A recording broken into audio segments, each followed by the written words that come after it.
Welcome to Byte-Sized Tech, where we blend casual conversations with insightful discussions on the latest in technology and gadgets. So this fall, 2025, wow, Samsung has really dropped a lot on us. New phones, new tablets, and a whole lot of Galaxy AI baked into everything, it seems. For many of you, finding that perfect balance, where premium tech meets real-world value, that's key, especially with all this AI talk. So our mission today, we're going to dig into the sources, really unpack what makes these new devices tick, and help you understand what they actually mean for your day-to-day tech life. Okay, let's unpack this. First up, let's talk about the Galaxy S25 FE. Samsung calls it their fan edition, right? Exactly. And it's always pitched as that sweet spot for people wanting that flagship feel without, the top tier price tag. It starts around $649, which definitely aims for value. So for you listening, is it about making a big leap from, say, a budget phone, or maybe getting those high-end features in a more accessible package? Well, what's truly fascinating here, and I think often overlooked, is how Samsung has really engineered the physical design this year. This isn't just a minor tweak. They've actually managed to make it 8% thinner. 8%? Wow. Yeah, and a significant 11% lighter than last year's FE model. It comes in at just 190 grams. Yeah. And here's the kicker. They did all that while actually increasing the battery size. No way. How? It points to some serious engineering focus, Making a powerful device more comfortable to actually hold and use all day. It really addresses that common complaint, doesn't it? That premium often means heavy and bulky. This kind of redefines what accessible flagship feels like in your hand. That's a huge win, honestly. Nobody wants a brick in their pocket, even if it's a powerful brick. Right. And beyond just feeling good in the hand, how does that design hold up, like to actual daily life? Scratches, drops, the usual stuff. It holds up remarkably well based on the specs. Yeah. Samsung's layered on some pretty premium durability here. You've got a frame made of enhanced armor aluminum, and it's protected by Corning Gorilla Glass Victus Plus. So, tougher glass. Victus Plus. Got it. Plus, it boasts that IP68 rating for water and dust resistance. Ah, the standard now, thankfully. Exactly. So what this means for you is, well, genuine peace of mind. It should handle unexpected spills, getting caught in the rain, or just a dusty environment without you needing to panic. I once had a phone take an unfortunate dive into a latte. Oh no, the latte dive. Been there. Yeah, I definitely wished for that IP68 rating back then. Definitely. So, okay, a tough exterior. Now, let's talk about that display you mentioned, the window to all those features. Absolutely. The display is a real highlight, I think. It features a 6.7-inch FE plus Dynamic AMOLED 2X panel. Dynamic AMOLED 2X, okay. That's Samsung's top stuff, right? Pretty much, yeah. It's known for incredibly vibrant colors, those really deep, inky blacks, and excellent contrast.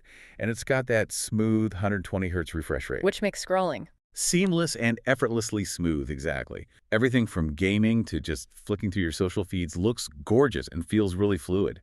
It makes the whole experience feel much more premium than maybe the price tag suggests. And brightness, that's always key outdoors. Good point. It goes up to 1900 nits peak brightness, which is, frankly, punching well above its weight. It means it's really usable even in bright sunlight. That's impressive. What about colors? You've got 4 options: navy, jet black, icy blue, and white. Apparently, reviewers are quite liking the navy and icy blue. They have this nice matte finish, which feels good and, resists fingerprints a bit better. Ooh, matte finish is always nice. Okay, so that promise of seamless scrolling is great, but you need the power behind it. How has Samsung engineered the brains here? The S25 FE needs to deliver on that accessible flagship promise without feeling compromised, right? Right. So under the hood, it's running on Samsung's Exynos 2400 chip. Exynos 2400. Okay, same as the Z Flip 7 FE, wasn't it? That's the one. And it's paired with a solid 8 GB of RAM. Storage is either 128 GB or 256 GB. Now, it's fair to acknowledge some users have historically compared Exynos performance to the top Snapdragon chips, especially for really heavy tasks. Mm-hmm. The debate always comes up. It does. But Samsung has clearly optimized this chip. It's absolutely designed to handle most things you'd throw at it. That includes all the new AI features we'll get into, and your favorite mobile games should run just fine. No sweat. And cooling. Sometimes these FE models can run a bit hot under pressure. They've thought about that. To keep performance consistent, especially under load, they've included a larger vapor chamber for cooling. It's actually 13% bigger than the one in the S24 FE. Oh, okay. That's a crucial detail for gamers or anyone who really pushes their phone. Definitely. A larger vapor chamber is welcome, but let's be real. Even with a 4,900 mAh battery, all these features, the AI Hmm. that can drain things fast, what are the real-world expectations? Beyond just quoting charging speeds, how does it hold up if you really push it? That's a very fair point. Samsung is calling the 4,900 mAh battery the biggest in an FE phone so far, which is great on paper. Right. But how it performs under heavy AI use or hours of gaming, that's the real test. Early reports, the sources suggest, indicate it easily gets through a full day for most users, even with moderate gaming or streaming. Okay, a full day is the benchmark. Exactly. For truly intense use, the bigger battery plus the efficiency improvements from that 3nm Exynos chip mean it should be noticeably better equipped than older FEs. And when you do need juice, that 45W wired charging is pretty zippy, gets you from 0 to 65% in about 30 minutes. Provided you have the right charger, of course. Right. Got to have the compatible 45W brick. You also get 15W wireless charging and even wireless power share. Ah, handy for topping up earbuds. Yep, charge your buds or watch right off the back of the phone. Pretty convenient. Okay, so beyond raw power and sleek design, what really defines a modern phone is, well, the camera and how smart it is, right? Sure. And here's where it gets really interesting. Samsung's pushing the S25 FE's cameras and, of course, all that Galaxy AI. So tell us, what kind of creative superpowers are they actually baking into this thing? Yeah, this is where things get genuinely exciting, connecting directly to how you capture stuff and interact with it. The camera system is quite robust for this price. On the back, you get a versatile triple camera setup. There's a 50-megapixel main sensor with optical image stabilization OIS. Which is crucial. Absolutely crucial. For sharper photos, steadier videos, especially when the light's not great or if your hands are a bit shaky. Then there's a 12-megapixel ultra-wide, gets that big 123-degree view, and an 8-megapixel telephoto lens that gives you 3x optical zoom, and you can push it up to 30x digital zoom for things far away. Okay, 3x optical is decent. And the selfie camera. 12 megapixels on the front, which is actually a significant 20% resolution bump over last year's S24 FE. Oh, wow. A 20% bump on the selfie cam is a big deal for a lot of people. It really is. And the whole system is boosted by Samsung's ProVisual engine. It's basically AI optimizing the scene, aiming for clearer, more true-to-life shots automatically. Gotcha. But let's talk more about the specific AI features. Galaxy AI is everywhere now. Right. What does it actually mean for us using the S25 FE? Right. While the list is long, the real insight, I think, is how Samsung's embedding AI not just as flashy tricks, but as a sort of seamless layer for productivity and creativity. You get generative edit, lets you easily move or completely remove objects from your photos. Bye-bye, photo bombers. Exactly. Then there's instant slow-mo. You just tap and hold on any video you've shot, and it creates this really smooth slow-motion version. Great for catching cool moments. Audio Razor is fantastic, too. It cleans up your videos by reducing distracting background noise. Think wind noise, chatter. Oh, that's useful. And now Brief gives you a quick daily summary of your schedule, notifications, stuff like that. But it gets deeper, integrates more. It works with Google Gemini now, offering context-aware help right through the camera. How does that work? Imagine you're traveling, right? Point your camera at a menu in another language. Ask Gemini how to pronounce a dish. Ah, okay. That's actually really practical. Yeah, subtle but powerful, breaking down those little barriers. And there's VO3 integration, too, letting you create short videos just from text prompts. It's all about making these tasks creative or productive just feel more effortless, more natural, often solving problems you didn't even know could be solved so easily by your phone. So it's not just about taking the picture, but what you can do with it afterwards and how the phone helps you navigate the world. That's pretty powerful for a phone in this category. It really is. And software-wise, what's it launching with? And crucially, how long will Samsung support it? Good questions. The S25 FE is actually the first S-series phone to launch with One UI 8, which is built on Android 16. Straight to Android 16, nice. Yeah. And what's even better, maybe the biggest news here, is Samsung's promising 7 years of OS and security updates. 7 years. Seriously. 7 years. That's a huge commitment. It really future-proofs the device for a long, long time. Matches their flagship promise. That's incredible value. How does it stack up against competitors then? Well, it's definitely going up against strong contenders. You've got the Pixel 9a probably, the Motorola Edge series, OnePlus 13R maybe. But honestly, on paper, it mirrors a lot of the features you find in the higher-end Galaxy S25 Plus, which makes it a very compelling choice if you want those top features, but, without that absolute premium price. 7 years of updates is a statement, isn't it? Especially when we often upgrade phones every couple of years. Shows confidence. Huge confidence in its long-term value. Yeah. Okay, let's shift gears from phones to a bigger canvas. Samsung also dropped the new Galaxy Tab S11 series. Two sizes, right? An 11-inch and a massive 14.6-inch Ultra. It's great they brought back the smaller 11-inch. Yeah, good to see that option return. Oh. The Tab S11 starts at $799, and the Ultra kicks off at $1,199. Big price difference. Well, yeah, the Ultra is bucks. Ultra. But if we connect this to the bigger picture, Samsung is definitely touting these as their most powerful tablets ever. And they are, I mean, ridiculously thin and light, especially considering the power inside. How thin are we talking? The Ultra is just 5.1 millimeters thick. 5.1. That's insane. It is, and the regular S11 is 5.5 millimeter. To put that in perspective, like a standard USB-C port is around 2.6 millimeters thick. So these tablets are barely 2 USB-C ports stacked. Wow. Okay. And they're super light too, 692 grams for the Ultra, 482 grams for the S11, all wrapped in that same durable armor aluminum. And just like the S25 FE, they're IP68 rated. IP68 on a tablet that thin, that's impressive engineering. It really is sturdy and sleek. But for tablets, the screen is everything, isn't it? Often the main reason you buy one. What are the displays like? Absolutely, and the displays on both are stunning. Dynamic AMOLED 2X, again, 120 Hz refresh rate. Uh-huh. But what really stands out is the peak brightness, a remarkable 1600 nits. 1600? That's a huge jump from the S10 tabs. Wasn't that like 930? Exactly. It's a massive leap. And it directly translates to a much more vibrant, much more usable experience, especially if you're in a brightly lit room or even trying to use it outdoors. Makes a huge difference. It really does. The Ultra model even gets an extra anti-glare coating, which sounds subtle, but it's actually crucial for reducing reflections and improving visibility.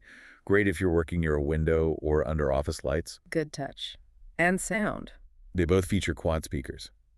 So you get rich, pretty impressive stereo sound.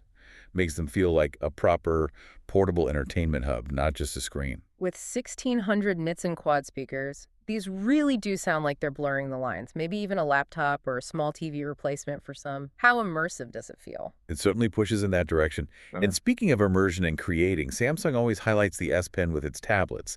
It's positioned as, your ultimate creative companion. What's new there? Yeah, the S Pen is key for the Tab S series. Well, it's had a thoughtful redesign this time. It now features a hexagonal grip. Oh, like a traditional pencil. Exactly. Meant to feel more natural in the hand. And it has a new, slightly larger cone-shaped tip. It's engineered to offer better control, better tilt angles for drawing, shading, making it feel more like a real pencil on paper. Nice. Is it still included? Yes, excellent news. It's included right in the box. No extra purchase needed. That's a relief. Definitely. It also has a new customizable pop-up menu. Gives you quick access to your favorite tools and apps like Samsung Notes or PenUp. And just like the tablets, the S Pen itself is IP68 rated. The pen is waterproof too. Wow. Adds to the versatility, right? Take notes by the pool, maybe, though I wouldn't recommend swimming with it. Huh. Probably not, including the S Pen as a win. But I saw something about Bluetooth LE support changing. With this focus on the natural writing feel, does it still do all the magic wand air gestures and stuff, or is it more focused now? That's a sharp observation. And yes, while the S Pen is fantastic for writing and drawing, Samsung has made a subtle change to its Bluetooth LE support. What that means is some of those air actions, the remote control gestures where you could, wave the S Pen to control presentations or skip tracks, those might function differently or perhaps be a bit more limited now. It seems like a trade-off. They've leaned really hard into delivering that top-tier natural writing and drawing feel. Prioritizing the pen experience over remote features. Exactly. Prioritizing that tactile feel over some of the remote control stuff. It's just something worth noting for power users who specifically relied on those gestures for, say, presentations or controlling media from afar. Okay, that's an important distinction. Now let's talk about the real brains inside these tablets. What kind of breakthrough processor are we seeing, and what software features leverage all that power? Right. The heart of this whole tablet experience is a brand new 3nm MediaTek Dimensity 9400 Plus processor. MediaTek, interesting choice. And 3nm, that's cutting edge, isn't it? Absolutely. That 3nm refers to the transistor size. Smaller means more transistors packed in, which leads to big boosts in both power and energy efficiency. That's why Samsung is claiming some pretty significant performance jumps across the board. They're saying a 24% faster CPU, 27% faster GPU for graphics, and crucially, a 33% faster NPU. That neural processing unit is the dedicated engine for all the AI features, making them super responsive, enabling really smooth multitasking. Faster NTU means faster AI. Got it. And they've also dramatically enhanced Samsung DeX mode, which honestly is a truly standout feature if you want productivity. DeX keeps getting better. What's new? It now allows for multiple workspaces simultaneously. You can use extended displays more effectively. It can genuinely transform the tablet into a powerful multi-screen workstation, really blurring those lines with a traditional laptop setup. So really pushing that laptop replacement dream even further. Definitely trying to. And, of course, more AI to really leverage that faster NPA, right? What AI features are specific to the tablet? Exactly. Loads more Galaxy AI integrated here, too. You get Drawing Assist, which can help create stylized visuals more easily. Writing Assist checks grammar, helps compose texts with a more professional tone. And Circle to Search gets real-time translation, which sounds amazing for, say, a student researching foreign language articles online. It apparently preserves the original formatting, or even reading international comics. Oh, real-time translation on Circle to Search, preserving formatting. That sounds incredibly useful. Right. And Gemini provides context-aware help. Like, it can apparently look through your camera and give you feedback on the background of your video call setup or your tech review shot, which is kind of wild. Whoa, okay. There's also AI Home with a new 3D map view for managing your SmartThings connected devices. Gives you this intuitive visual control panel for your smart home stuff. It's like a digital twin of your home controls. Sort of, yeah. And Samsung's deepened its app partnerships too, with creative and productivity powerhouses like GoodNotes, Clip Studio Paint for art, LumaFusion for video editing, Notion for notes and project management, so you can jump right into serious work or creative projects. And this really raises an important question, doesn't it? As these new AI features and partnerships push tablets closer and closer to true laptop capabilities, how much longer until that distinction becomes almost irrelevant for a lot of average users? That's the big question indeed. It's fascinating how AI is becoming so deeply woven into our daily workflows now, enhancing how we interact with information almost without us thinking about it. So what does all this mean for you, listening in and considering these new Samsung devices? Whether you're looking at the S25 FE phone or the Tab S11 series tablets, Samsung is clearly offering a lot this fall. Do you think the S25 FE, with its, carefully balanced flagship features and that friendlier price, hits the sweet spot for your mobile needs? Or maybe the Tab S11's larger canvas, that redesigned S Pen, and all the enhanced AI? Does that offer the creative or productivity boost you've been searching for? Perhaps even making you question if you still need that laptop. It really seems like there's something compelling here for anyone wanting a premium AI-powered experience without necessarily shelling out for the absolute top-of-the-line model. Yeah, what's really evident across both these launches is Samsung's overall strategy with AI. They're heavily emphasizing their commitment to making Galaxy AI accessible across more devices, not just the ultra-premiums, and enhancing how users interact, how they get things done in ways that feel, hopefully, effortless and natural. From editing photos quickly on your phone to managing complex projects on your tablet, AI is becoming just a core part of the Samsung experience now. And this shift, it really prompts a fascinating consideration, I think. As AI becomes more and more deeply embedded into these everyday devices we rely on, how will it change not just what we do, but fundamentally how we interact with technology, and maybe even how we interact with each other? It's definitely something to ponder as these powerful tools become even more integral to our daily lives. Absolutely something to think about. Thanks for tuning in to Byte-Sized Tech. If you enjoyed the episode, comment, share, and subscribe for more fun tech discussions.